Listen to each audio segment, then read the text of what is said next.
Hey, good morning. I'm Laura Lloyd, food psychology coach, live in my pajamas. Here I am in real life in my cabin. And I have a question here from Jostanne. And I love this question, Jostanne, because it's so primal, isn't it? How can I stop it, please? Just tell me to stop this thing.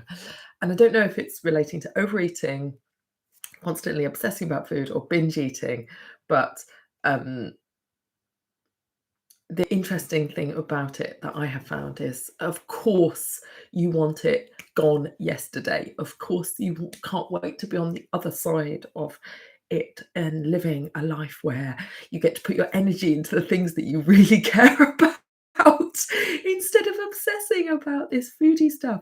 Absolute crap. But the the paradox is we don't stop it by stopping it. And that's where we get stuck with diet culture. That's where we get stuck with January. We're like, I'm just gonna go all out and eradicate it.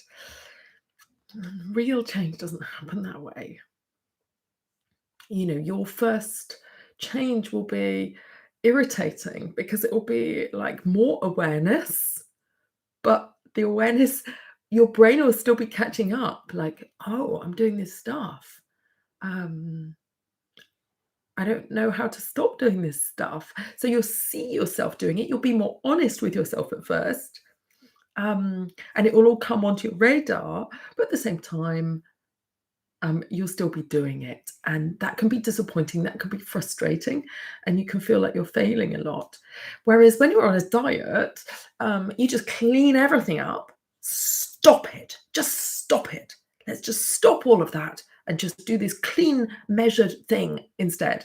And then what happens there is, of course, you're just throwing a bunch of willpower at it, and it's not really how change happens because your brain isn't actually getting used to any new processes. All it's getting used to is being told to stop it and follow rules. A little bit like a child who isn't encouraged to think things through for themselves and is just told, stop it. And as opposed to,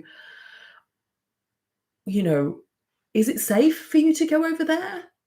When you're on the edge of that wall, what could happen? Like, whereas, you're just in the playground right now going, stop it, get down, stop that.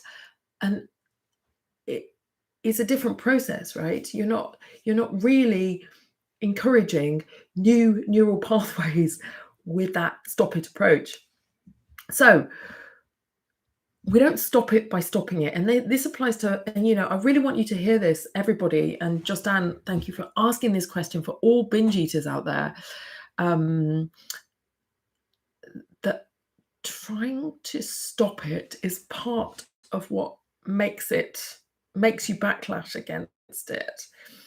The harder you try to stop it, the more you want to do it. There's a rebel in you, and there's a part of you that just gets very upset about the mistakes. Then that sort of 2080 that I just described, where you're like, maybe doing your new habit 20%, but 80% of the time your brain is catching up. You're just completely aware of it and not aware of how to manage it yet. In that phase, you can just assume that you're failing, get really dispirited, and go F it and eat all the food anyway.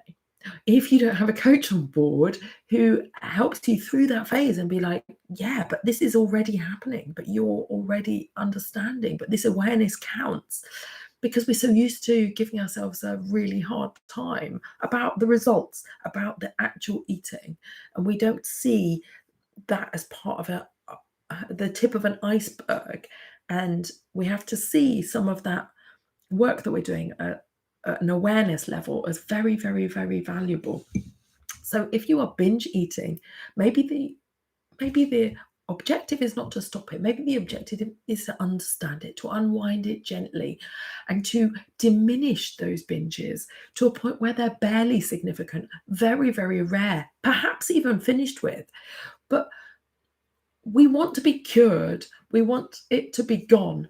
But actually, can we get used to an idea that actually improvement is doing it less? Improvement is stopping quicker.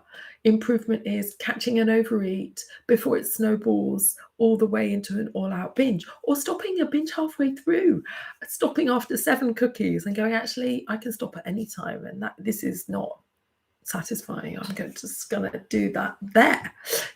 So it's not. There are all kinds of places to make improvements if we release ourselves from the idea of stopping. That's my big message to you. How can I diminish this? How can I understand this? How can I unwind this? How can I use this, the universe's assignment for me of this great challenge to my advantage, to learn the things that I need to learn in my whole life, to feel more, to feel my feelings, how they show up as sensations in my body more, as an invitation to be more alive and check out less, distance myself less, create less buffers to my real experience. I hope that helps, Jostanne. Thank you so much. So many people will have benefited from that question.